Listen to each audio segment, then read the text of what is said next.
From NBC News, this is a special report. Here's Savannah Guthrie and Craig Melvin. Let's get an update now on this mid-air collision outside of Washington, D.C. Mayor Muriel Bowser and other safety officials about to greet the press. 67 people unaccounted for at this hour as search and rescuers continue to comb the icy waters of the Potomac looking for any hope.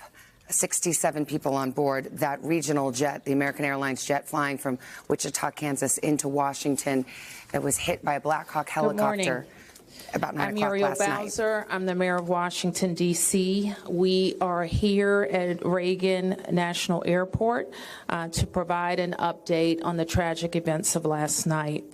I'm joined by U.S. Transportation Secretary Sean Duffy, D.C. Fire and EMS Chief John Donnelly, American Airlines CEO Robert Isom, the Metropolitan Washington Airports Authority CEO Jack Parter, United States Senator Mark Warner, United States Senator Tim Kaine, U.S. Representative Don Beyer, as well as the Chief of the Metropolitan Police Department, Pamela Smith. And we are joined by first responders from across the metropolitan Washington region. I speak for all of us when I say, and certainly all Washingtonians, how very sad we are for American Airlines, for the United States Department of Defense, and for all Americans for the loss of life that happened with the collision of these aircrafts. We know that includes families from across our region as well as in Kansas and across the country. This morning, we all share in a profound sense of grief. I do want to thank the first responders who acted quickly last night, who ran towards danger, went into a very frigid river, and have worked throughout the night. Chief Donnelly reported in last night's briefing that we have a strong mutual aid agreement in our region, and those teams have worked together throughout the night in really tough and heartbreaking conditions, and we should all thank them for their heroic efforts.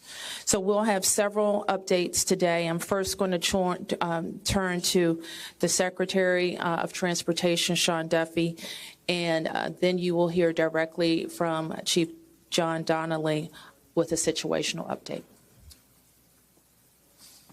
Thank you, Mayor. Again, Sean Duffy here, Secretary of Transportation. We wish we were gathering for different purposes today. I just want to let you know that the Department of Transportation, the FAA, along with the White House, President Trump, local, state, and federal partners all working together on this incident in unison. I couldn't be prouder of this team that's been assembled, working tirelessly. Mayor, I want to thank you specifically for your work. A few details I'd like to give all of you, and some of you reported this, but last night, if you live in the D.C. area, you would know that this was a clear night last night. The helicopter was in a standard pattern. If you live in the D.C. area, you'll see helicopters up and down the river. This flight pattern is seen oftentimes when you live in D.C. This was a standard flight pattern last night as well. The American Airline flight coming into land was in a standard flight pattern as it was coming into DCA. So this was not unusual with a military aircraft flying the river and aircraft landing at DCA. And again, if you live in the area, you'll see that frequently with those two aircraft working together. As many of you have reported, we have located the two aircrafts.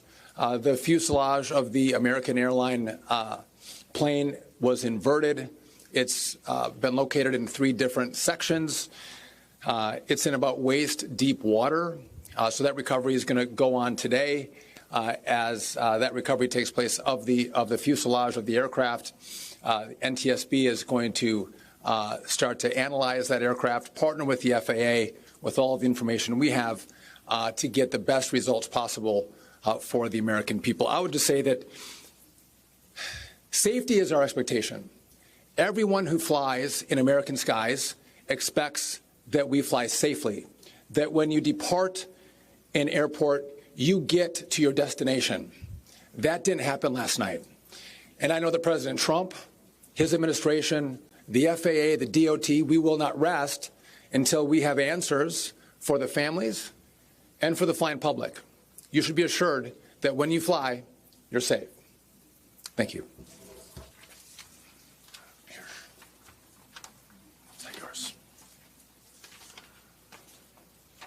Thank you, Secretary. Thank you, Mayor. I'm joined today with Fire Chief Bonnet from the Metropolitan Washington Airports Authority, and I'm John Donnelly, Chief of the District of Columbia Fire and EMS Department.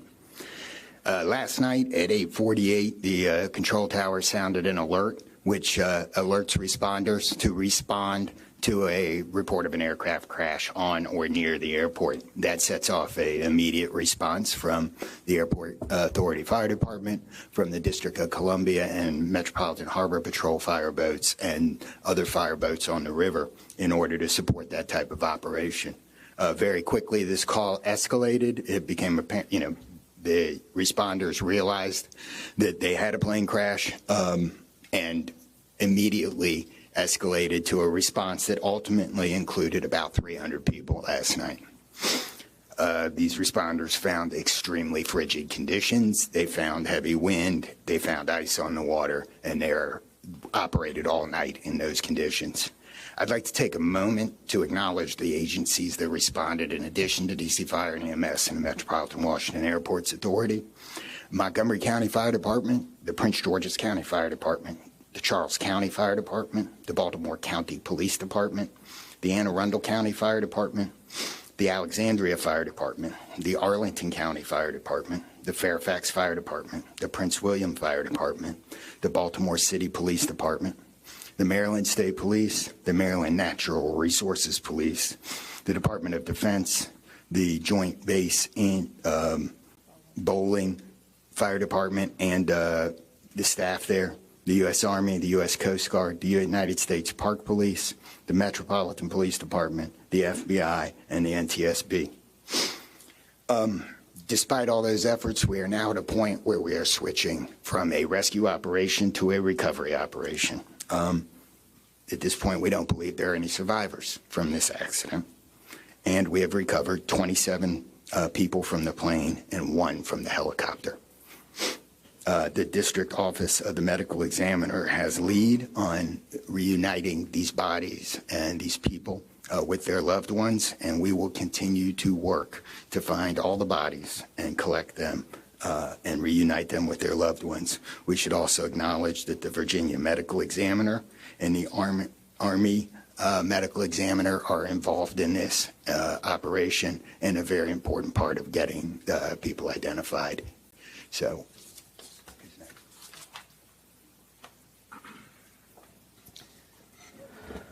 Our hearts are certainly with all of the crew in American Airlines, and we'll hear from CEO Isom.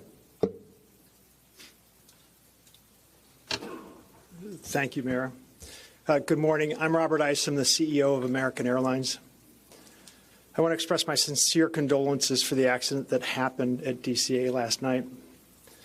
We're absolutely heartbroken for the family and loved ones of the passengers and crew members, and also for those that were on the military aircraft. Our focus right now is doing everything that we can to support all of those involved and also the PSA Airlines team. This is devastating. We are all hurting incredibly.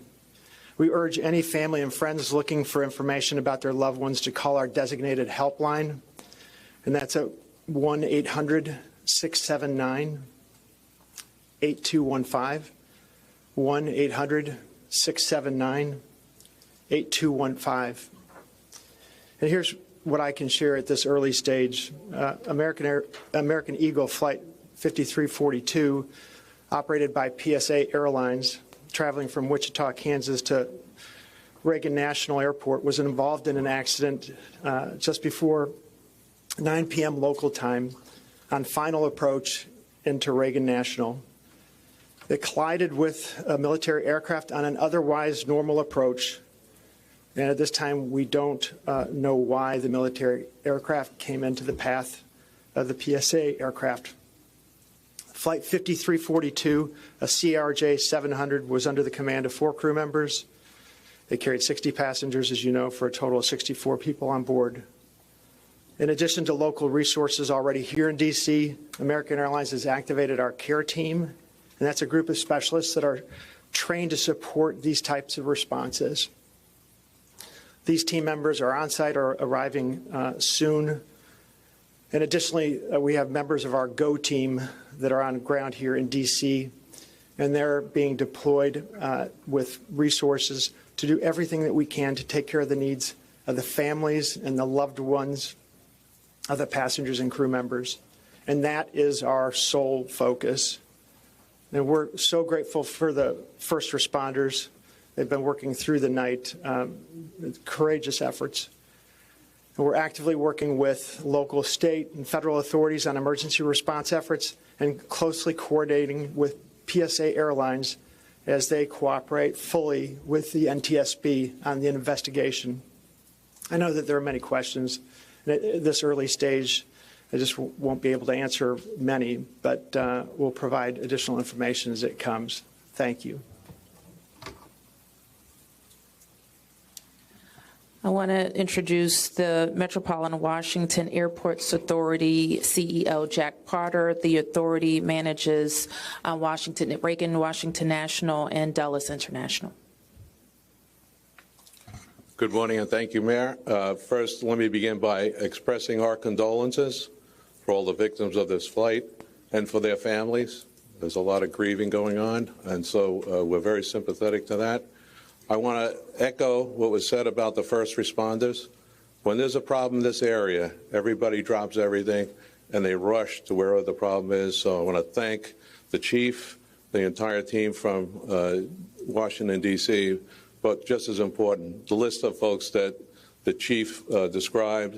Federal authorities have been here en masse, and so a lot of effort was brought to bear. Unfortunately, we weren't able to rescue anyone, but we are in the recovery mode right now. And I just want to, last night I expressed the fact that we hope to open at 11 o'clock today, and that is still the case. We're going to open the airport at 11 o'clock. And again, condolences to the families, and thanks to the many, many who are still out there working very, very hard to complete this recovery. Thank you, Mayor.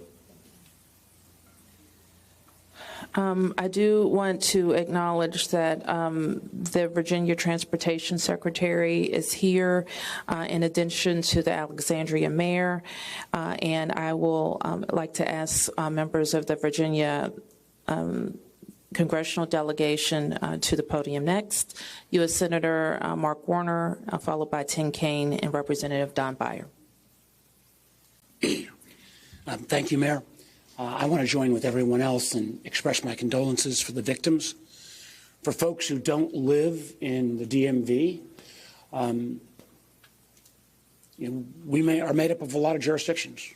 Reagan Airport's in Virginia. Across the river, we have Maryland, obviously the district, but has been indicated by the chief, when tragedy happens, all those distinctions between the various jurisdictions and our federal partners all disappear. And I want to, again, thank all the first responders. On a personal note, I'll just add that literally I now know I was coming back from the district from a dinner to my home in Old Town Alexandria. And while I did not see the collision, I wondered, I'd never seen this many red lights streaming towards the airport and across the river in Maryland about this time. My phone started blowing up, and I realized that this accident had taken place. There'll be a time to figure out. I know NTSB will have a briefing later in the day. But to the victims, our condolences. To the first responders, our thanks. Sorrow, thanks, and questions. So sorrow, as all have expressed, to the crew, to the passengers, to the soldiers, to their families, to their friends, to their loved ones, to people who are still trying to get information and unsure whether their loved ones have been lost. We offer our profound condolences to them and our sorrow for this tragedy. Thanks. I'll echo, Mayor, what you began with. When you see a challenge like this and you see people from so many different agencies, local, state, federal, with different uniforms, different badges, but working in such a coordinated way, even in the midst of a tragedy, it does give you a sense of appreciation and pride in people's willingness to come to the danger and work together. And I started to see that as a local official 30 years ago in Richmond, and definitely have seen it here. And then finally, questions. There are going to be a lot of questions, obviously, a lot of questions. And that's what the NTSB's job is to be an independent investigator of incidents like this. And they are here. We were in dialogue with them earlier today. They've been here since they got the alert, and they will be doing the work and playing lead in answering the many questions that we have. And that's as it should be. It's not a time to speculate. It's a time to investigate and get answers to the questions we need. And I have confidence that will be done. Thank you. Following up on the Senator, I think grief, thanks, and service, with millions and millions of Americans traveling every year, we are all grieving, knowing that it could have been our loved ones, it could have been us. And our hearts go out to all those who have lost folks. In a most partisan place also, I'm really thankful that Democrats and Republicans, people from all over, have come together to try to make sure that people are served. As a local representative, I want the families to know that our office is available to serve you in any way we possibly can through this time of grief and transition and loss. And then also just note that we're deeply grateful for the people who risked their lives last night on a moment's notice and spent the whole night on the river in the ice and the wind, serving us. And then finally, as Senator Kaine, Senator Warner noted, after the NTSB investigation, we've got to make sure that at the federal level and with the support of Virginia, Maryland, D.C., we're doing everything we can to make sure this does not happen again.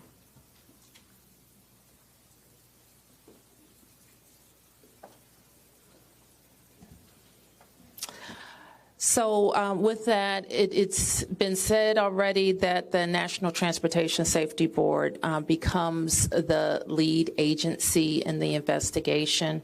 Our jurisdiction in D.C., where the crash occurred over the river, concludes as we, in the leadership role of the Unified Command, as we shift to a recovery effort. We expect the National Transportation Safety Board to provide briefings to the press later in the day. So at this point, we can take a few questions. Yes? Can you say without a shadow of a doubt that people are safe to fly? What we can talk about today is what happened here with the collision of these vehicles. We've said what we know, and that the National Transportation Safety Board continues to investigate. I don't know that any of us have been briefed on anything that would suggest any other aircraft are implicated. Yes? You're still missing 30-plus people in the water. What are some of the challenges in recovering them right now? Chief. So the rescue operation or the recovery operation goes on. It's a lot of touch and feel in the different parts of the plane or in the helicopter, and the crash area is a little spread out, so we've got some work to do. And I think it's a pretty normal type of situation. I don't think it's extraordinary. How spread out is this debris field? So the wind started blowing last night, so we've had debris travel from the airport down as far as the Wilson Bridge. Mile-wise, how far is that? I couldn't tell you. Less than a mile. This is a question for CEO Carter. You're going to open the airport at 11 o'clock this morning. How are you going to do that, and what impact is that going to have on operations, on passengers, on people's anxiety? How are we going to do this? Well, we're going to open the airport at 11 o'clock. It's safe. We've worked with all the federal agencies, FAA, and you know, it's been determined that we can open that airport safely. The recovery effort that's on our property is on the waterfront. Our primary runway, 119, will be open.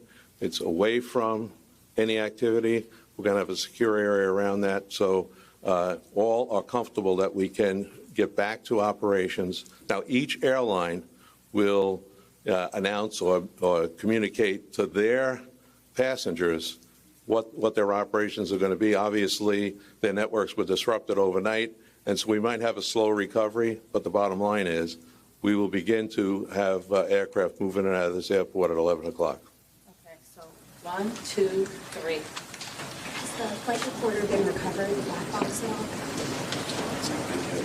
I don't think we can say anything about what's in NTSB's purview. You mentioned the airport opens 3 hours from now. There's a lot of helicopter traffic from the military, U.S. Park Police, and all that. Will helicopters be flying right through here as well, beyond the recovery efforts? I don't know the answer to that. Jack, do you have anything to add? We don't have anything to add about that.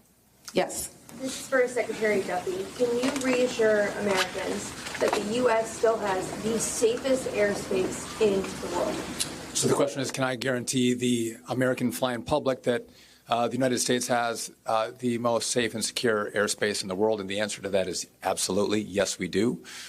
We have early indicators of what happened here, and I will tell you with complete confidence, we have the safest airspace in the world. What's next? When it comes to informing these families who tragically lost their loved ones, what has that looked like so far? Have any of them been informed? The flight manifest, is there any details you can provide on that front? Can you add anything?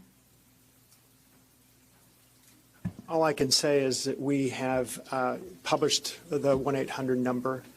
We have family assistance centers set up here in DCA. We do in Wichita as well. I'm not at liberty to give the number of families that have been that have used those services, but we are making that use.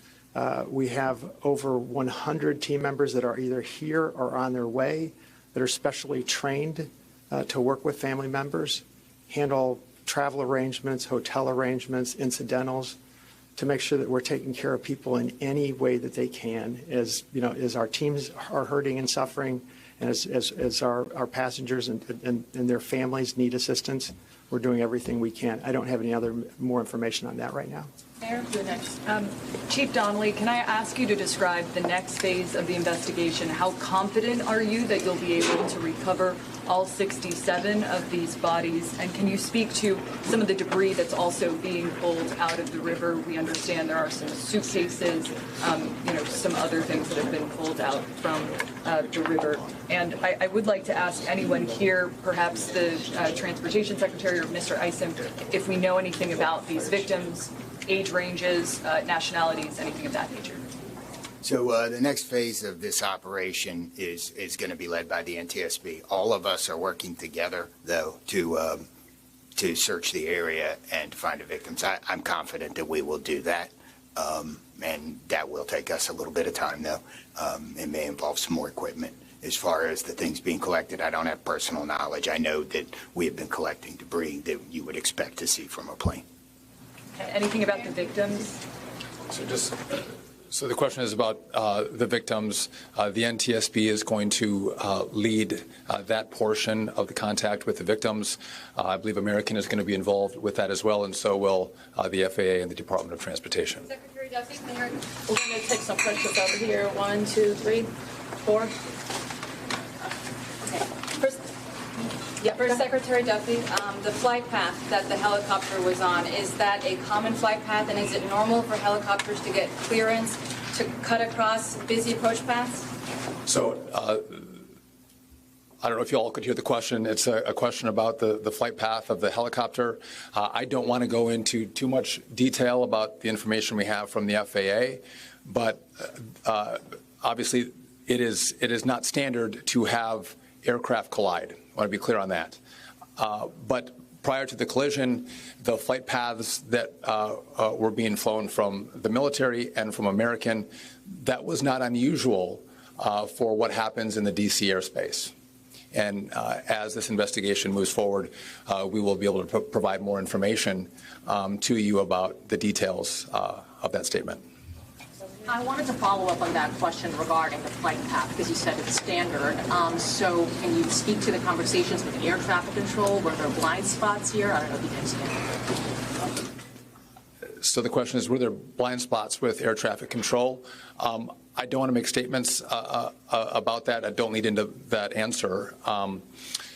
But again, I think whether it was air traffic control, whether it was military aircraft, helicopters, or the American flight, everything was standard in the lead up to the crash. Now, obviously, something happened here. You'll get more information and more details as this investigation moves forward. We'll learn what happened. But again, those who live in the D.C. area, we see military helicopters fly up and down the river. It's a standard path that they fly. They're used to aircraft landing at DCA, and there's a procedure in place because this happens every day. Something went wrong here. I look forward to the time and point when we can give you that information, but I don't want to comment on that right now. Senator Kaine, Senator Warner, you all have been, very vocal about your concerns about busy runways here, air traffic. I know it's still early in the investigation. I'm just curious any steps that you all plan to take to address that. We have raised this issue continuously. We've got very busy airspace. I think we will ask questions, but at the appropriate time. We are in this period right now where families are still being notified. We're trying to figure out what happened. There'll be time for those discussions, I think. Yeah, I just say the same thing. We've been pretty plain about our concerns, but it isn't a good time to speculate right now. We have faith that the NTSB will provide the answers about this. Okay, you 4 here, and I'm going to take 3 in the middle, and then we're going to have to wrap 1, 2, 3 after this young man. Thank you, appreciate it. Chief, I know, again, I can imagine it must be traumatic for your first responders to have to deal with this. How are they doing right now, and are you all going to be offering any services to help them as they process this? So thank you for the question. Our first responders are resilient people, but yes, this call will be hard for them. Our peer support teams are already engaged with the responders, and we'll be following up on that to make sure that they're okay. But I think the concern is real. What kind of communication was there between the helicopter and the tower, the plane and the tower, and the helicopter and the plane? I don't want to say too much on the communication between the helicopter and the tower and the airline and the tower, but I will say this: there was communication. It was I would say standard communication, so there was not a breakdown, if that's your question, in communication between the military helicopter and the American airline flight. There was communication between the aircraft and the tower. Was the plane aware there was a helicopter in the area?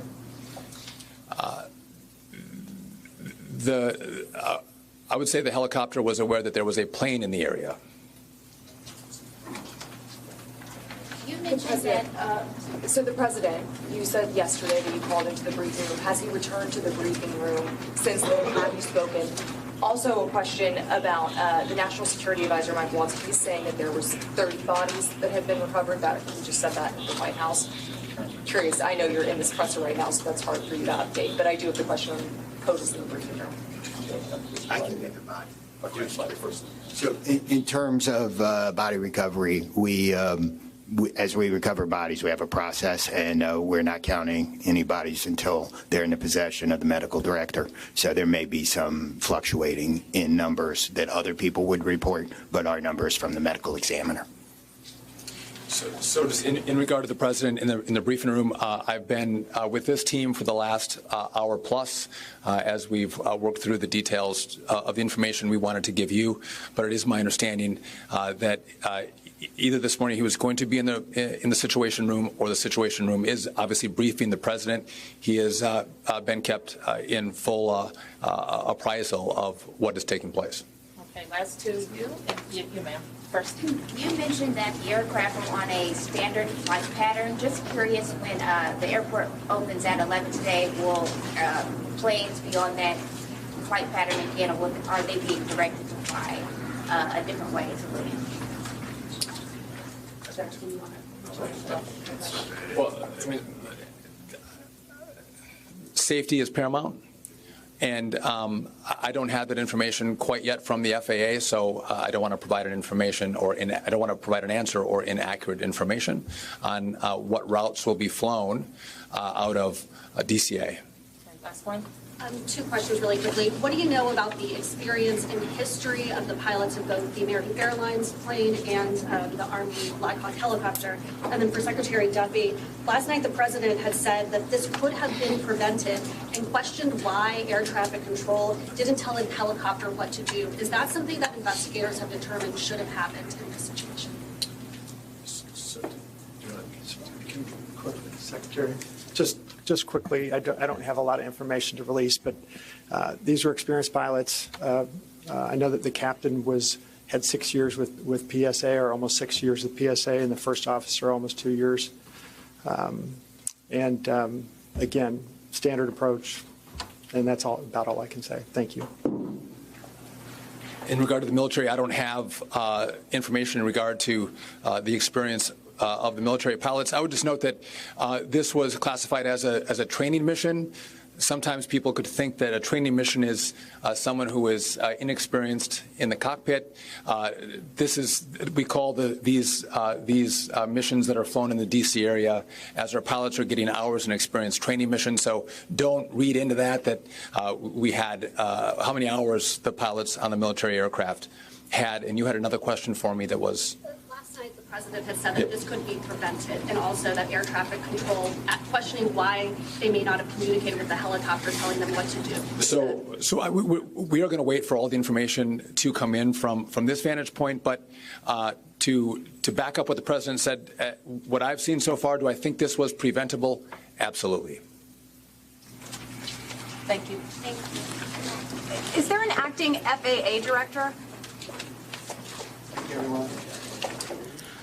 All right, we've been watching a news conference in Washington, D.C., myriad of officials with the news this morning that there are no survivors of that mid-air collision between an Army Black Hawk helicopter and a passenger jet en route from Wichita to Washington, D.C., the accident happening about 9 o'clock last night. And as we go to Tom Costello, who's listening in with us, it has been a very long night for those first responders working in icy conditions, desperately trying to pull anyone from the waters alive, and unfortunately, that is not the case.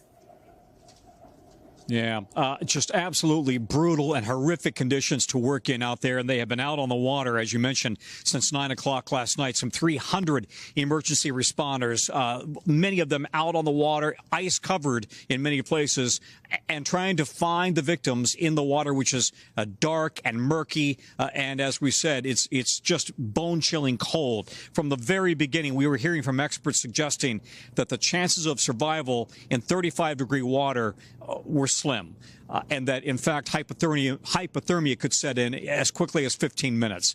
So this was, as the night progressed, it became more and more apparent that this was going to be just an awful tragedy with no survivors. The question, I think, from the DOT secretary, or his comments, I should say, suggesting that he absolutely is convinced that this could have been prevented. That's something that we should take note of. And in addition, we now know that air traffic control was, in fact, in touch with that helicopter pilot and with the pilot of the regional jet, and that helicopter pilot had been told to be behind the regional jet, to turn and keep that regional jet in his eyesight. So it's really kind of perplexing to understand how it's possible that if they did have visual contact with each other, that the helicopter, would apparently slam into the back of that plane. Tom Costello for us there. Tom, thank you again at this hour. 28 bodies have been recovered, 1 from the chopper, 27 from that commercial plane. We're going to have much more ahead on today. This has been an NBC News special report.